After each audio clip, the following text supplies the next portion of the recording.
Core commander Lahore के घर से चोरी मोर की असलियत। हामिद मीर का कॉलम।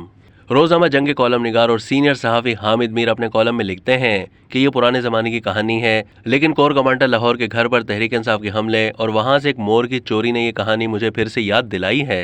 एक दफा किसी चोर ने एक जालिम कोतवाल के घर से कीमती हार चोरी किया और अपने घर में जमीन खोदकर छुपा दिया। चोर ने अपने घर में एक मोर पाल रखा था। मोर छोटे मोटे सांप खाने का शौकीन होता है। चोर के पालतू मोर ने जमीन खोदी और हार को सांप समझकर खा लिया।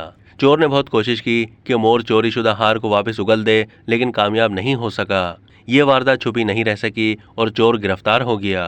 कोतवाल ने चोर से पूछा कि मेरा हार कहाँ है। चोर ने बताया कि हार को मोर खा गया है। ये सुनकर कोतवाल ने कहा कि चोर को पकड़ गया मोर। बादशाह कोतवाल ने मोर का पेट चाक किया और अपना हार बरामद कर लिया, लेकिन चोरों को पकड़ गए मोर एक मुहावरा बन गया जो आजकल तहरीक इंसाफ के हलकों में बड़ा पॉपुलर है। तहरीक इंसाफ के जिस कारकुन ने कोर कमांडर लाहौर के घर से मोर चोरी किया, इस मौके पर मौजूद वॉइस ऑफ अमेरिका के नुमाइंदे ने पूछा कि ये मोर आप क्यों ले जा रहे हैं। तहरीक इंसाफ के टाइगर ने जवाब दिया कि ये अवाम का लूटा हुआ माल है जो हम वापस ले जा रहे हैं। मौके पर मौजूद एक इंग्लिश स्पीकिंग आंटी ने सहाफियों को बड़े फख्र से बताया कि वो कोर कमांडर के किचन की रेफ्रिजरेटर से स्ट्रॉबेरी चुरा कर लाई है और अपनी सहेलियों के साथ मिलकर खूब एंजॉय कर रही है। तहरीक इंसाफ वालों को मुहावरा तो याद रहा, लेकिन वो इस मुहावरे का पस मंजर बिल्कुल नहीं जानते।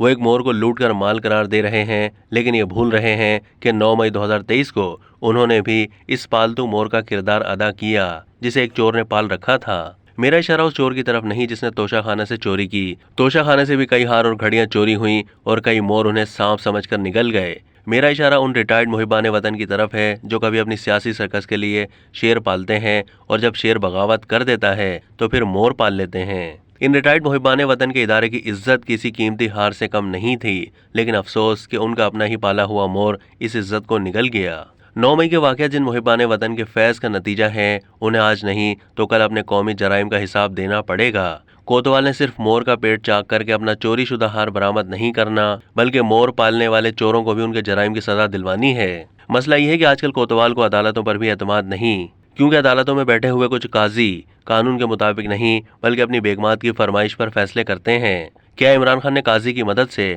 कोतवाल और उसके ऊपर बैठी हुई हुकूमत को मुकम्मल तौर पर रोंद डाला है? क्या इमरान खान के दोबारा हाकिम बनने की राह में अब कोई रुकावट नहीं आ रही? ये लड़ाई इतनी सादा नहीं जितनी नजर आ रही है। ये लड़ाई पाकिस्तान की सलामती और बका के लिए खतरा बन रही है। इस लड़ाई की वजूहात को समझना और उन वजूहात को ख़त्म करना बहुत ज़रूरी है। इन वजूहात को ख़त्म करने के लिए हमें कुछ तल्ख हक़ाइक़ को तस्लीम करना होगा, लेकिन अफसोस कि आज के पाकिस्तान में इमरान खान, नवाज शरीफ, शहबाज शरीफ, आसिफ अली जरदारी, बिलावल भुट्टो सरदारी और मौलाना फजलुर रहमान से लेकर जस्टिस उमर अता बंदियाल तक कोई भी सच सुनने और कहने के लिए तैयार नहीं है।